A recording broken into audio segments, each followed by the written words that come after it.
ngayon mga idol ay ibibigay ko sa inyo ang tip or mga technique sa paggagawa ng hamba na maiwasan natin yung pagdami ng hair crackers sa ating window jamb.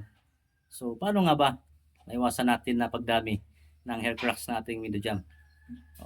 Ito'y aking tutorial. Ito'y para lang sa mga beginners, no? Sa mga nagpa-practice sa pagkakantero. Yung mga galing na dyan, suportahan nila ako para matulungan natin yung iba na baguhan pa lang na gustong matuto sa mga diskarte, ano? At lalo sa ating mga nagpapagawa, so pwede rin yung i-suggest doon sa inyong mga mason, lalo na kung yung mason na kantero ay baguhan lamang. Pwede nyo i-suggest doon sa kanila na kung sakali ay magpapagawa kayo na tulad dito. Yan. Kung malapit ka sa tansi, ayan, atin mo nang patigasin ng konti. Kumbaga, meron tayo susundin na curing time sa pagpapatigas na ating tinapal na semento dito. Ayan. Kasi once na pinirasa natin yan, binigla natin yan, ay magkakaroon po yan ng marami ng mga cracks dito. Tagtag ng crack yan mga idol. So, paano natin gawin na maiwasan yung pagdami ng crack, no?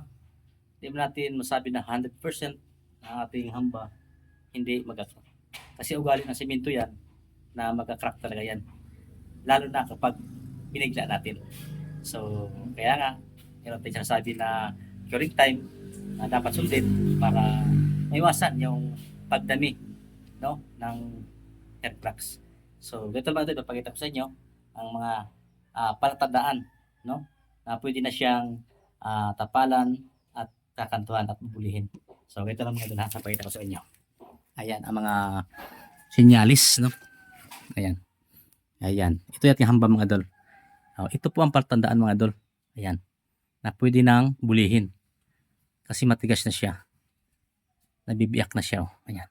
Nagkaroon na siya ng hair cracks. Ngayon, kung kanina natin binuli ito, nabasa pa, pag alis natin, so tutuyo siya, magkaroon siya ng ganito. Ang lalaki ng gitak. Paikot. Ayan o. Ayan. Magkaroon siya ng mga hair crack. Ayan, ang lalaki. Diretsuhan po yan. Yan o. Yan ang mangyayari mga idol. Ayan o. Ayan. Kaya kailangan bago natin siya puliduhin or tapusin, atin mo nang hintayin ang curing time sa kanyang pagtigas. Kasi magkaroon ng reaction yan. Ang ganito. Ayan o. Ayan. Ayan. Once na lumabas na yung mga hair cracks na yan, ayan, pwede na natin yung bulihin. So yun mga idol ang aking tip sa inyo na palatandaan kung kayo baguhan pa lang sa pagmamason. No? Yun ang tandaan nyo. Pabiyakin nyo muna. Palabasin nyo ng mga crack na yan, ganyan, bago nyo bulihin, bago nyo kantuhan ng finish. Para matuwa naman yung mga nagpapagawa sa inyo. At malinis yung inyong ginagawa, pulido. Ayan, katulad dito mga idol, yung aking ginagawa.